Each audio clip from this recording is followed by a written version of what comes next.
नमस्कार, मेरा नाम है डॉक्टर आदर्श। हमारी कहानी चल रही है the man eating leopard of Rudraprayag, जिसे कि लिया हमने किताब man eating leopard of Rudraprayag से, जिसे कि लिखा है जिम कॉर्बेट ने। तो हमारे पहले चैप्टर में आपने सुना जिसका नाम था द पिलग्रिम रूट, कि रुद्रप्रयाग कहाँ पड़ता है। और जब हम हरिद्वार से केदारनाथ और बद्रीनाथ की यात्रा करते हैं तो उसी बीच में रुद्रप्रयाग पड़ता है।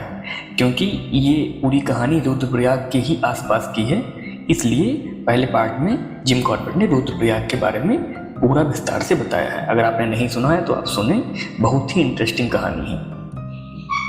तो अब चलिए शुरू करते हैं इसका दूसरा पार्ट, चैप्टर 2, जिसका नाम है द मैन ईटर।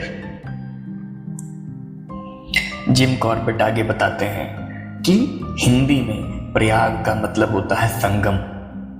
रुद्रप्रयाग में केदारनाथ से आने वाली मंदाकिनी और बद्रीनाथ से आने वाली अलकनंदा नदियां मिलती हैं, और यहाँ से आगे इन दोनों नदियों के संयुक्त जल को सभी हिंदू गंगा माई के नाम से और बाकी दुनिया गंगा के नाम से जानते हैं।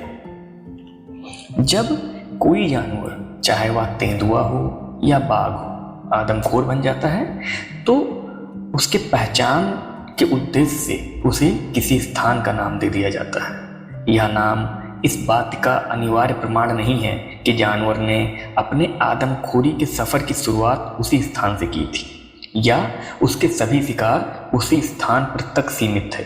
इसलिए यह स्वाभाविक ही था कि जिस तेंदुए ने केदारनाथ तीर्थ मार्ग पर रुद्रप्रयाग से 12 मील दूर एक छोटे से गांव से अपने आदमखोरी के सफ़र की शुरुआत की थी, उसे रुद्रप्रयाग का नाम दिया गया, और वह अपने शेष जीवन में रुद्रप्रयाग का आदमखोर तेंदुआ के नाम से जाना जाता रहा। अब जिम कॉर्बेट आगे बताते हैं कि तेंदुए किन कारणों से आदमखोर बनते हैं। तेंदुए उन कारणों से आदमखोर नहीं बनते जिनके कारण बाघ बनते हैं। हालांकि मुझे यह स्वीकार करने में झिझक होती है, लेकिन हमारे तेंदुए, जो हमारे जंगलों के सभी जानवरों में सबसे सुंदर और सबसे आकर्षक है, और जो घिरे होने या घायल होने पर साहस में किसी से कम नहीं होते, इतने हद तक मृत जानवरों का मांस खाने वाले होते हैं कि भूख से बेहाल होने पर वे जंगल में मिलने वाले किसी भी मृत जीव को खा सकते हैं, ठीक वैसे ही जैसे अफ्रीकी झाड़ियों में शेर खाते हैं। गढ़वाल के लोग हिंदू हैं और इसी कारण वे मृतकों का अंतिम संस्कार करते हैं। अंतिम संस्कार हमेशा किसी नदी या नाले के किनारे किया जाता है, ताकि राख गंगा में बहकर अंततः समुद्र में विलीन हो जाए।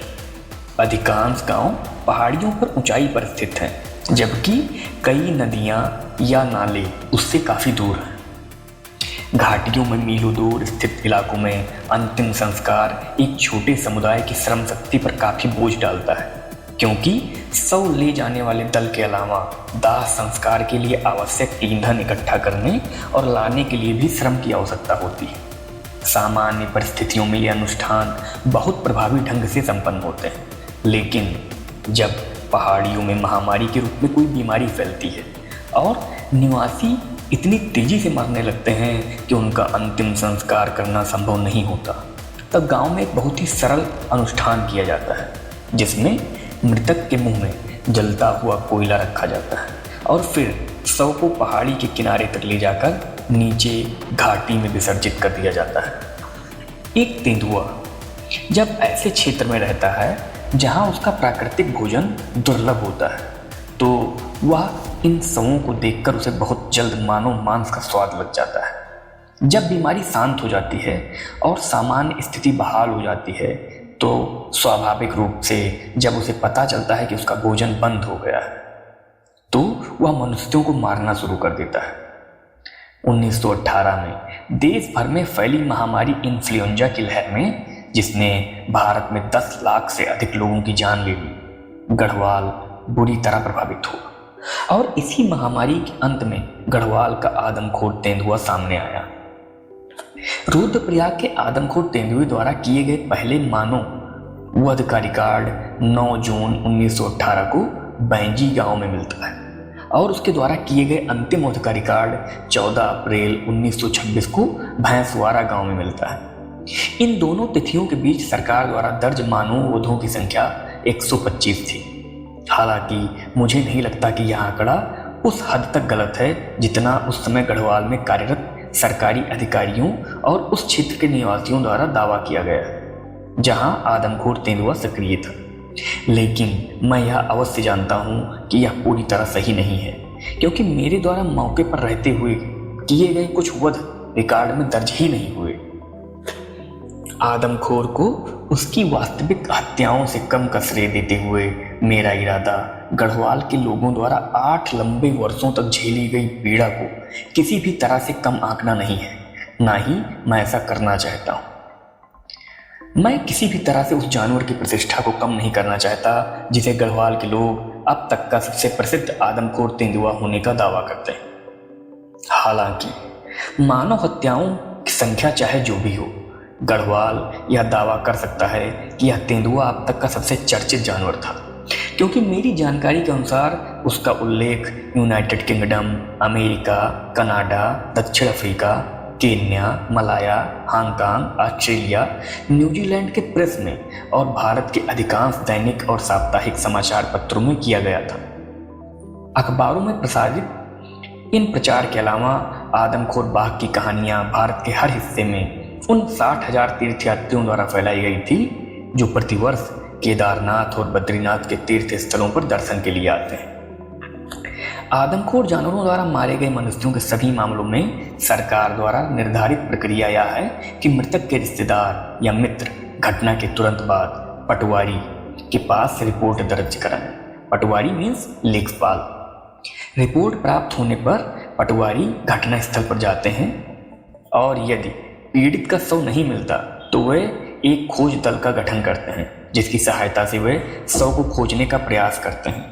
यदि शव उनके पहुंचने से पहले मिल जाता है या यदि खोज दल उसे ढूंढ लेता है तो पटवारी घटना स्थल पर जांच करते हैं, और यदि वे संतुष्ट हो जाते हैं कि यह वास्तव में आदमखोर जानवर द्वारा की गई हत्या है, ना कि किसी और हत्या का मामला, तब वे रिश्तेदारों को पीड़ित की जाति या धर्म के अनुसार शव को दाह संस्कार या दफनाने की अनुमति देते हैं।